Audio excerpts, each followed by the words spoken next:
pense que le food porn en fait fait appel à un instinct hyper primaire qui est de réagir immédiatement à une image au moment même où tu la vois.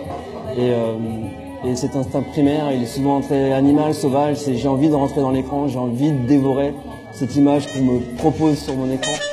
Le fondant.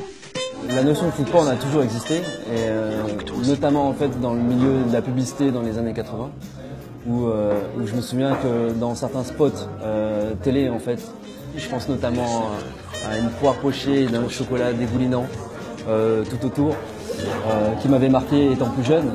Et en fait aujourd'hui c'est un petit peu la continuité de tout ça, où plutôt que de vendre un produit, on vend un peu sur nos réseaux sociaux et à travers des images food porn un peu notre style de vie. Le plat qui a le plus de succès sur les réseaux sociaux, c'est indéniablement le hamburger.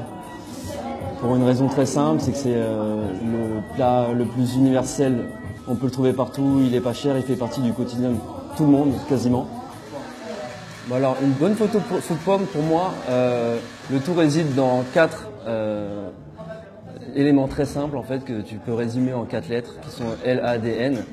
Le L pour la lumière, c'est tout bête, mais une image de préférence avec une lumière naturelle plutôt qu'un flash qui va rendre l'image un peu dégueulasse, c'est mieux.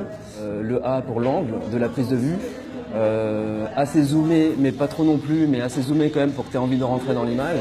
Derrière, tu as le D pour le décorum, tout ce qui va entourer ton image. Et forcément, une glace, une crème glacée, elle sera beaucoup plus dans son milieu naturel, au bord d'une piscine, avec un soleil et un filtre plutôt jaune que sur le béton de Paris. Et enfin le N, qui est très important pour la netteté de l'image. Plus une image et une prise de vue est nette, et plus je pense elle sera susceptible d'être aimée de tes followers. Alors il y a l'effet inverse en fait du food porn, lorsqu'une image de plat en fait ne remplit pas sa mission, parce qu'elle est mal prise, parce que l'angle de vue est moche, parce que l'image est floue. Et dans ces cas-là, en fait, l'image ne remplit pas sa mission, et on parle très souvent d'un effet contraire au food porn, qui est appelé food morn. Je pense que les chefs étaient un peu réticents à la base au mouvement des réseaux sociaux et des photographies, en tout cas de leurs plats sur les réseaux sociaux, simplement parce qu'ils ne comprenaient pas l'importance que ça pouvait avoir sur leur communication. Et l'importance que ça pouvait prendre. En fait, les réseaux sociaux aujourd'hui, c'est un peu le bouche à oreille d'avant. C'est-à-dire que les gens se renseignent beaucoup aujourd'hui sur les lieux qu'ils vont aller découvrir via les réseaux, en faisant confiance à certains comptes, certaines personnalités de la cuisine, savoir où ces personnes sont allées manger, et ensuite en suivant leurs avis et en découvrant comme ça des restaurants.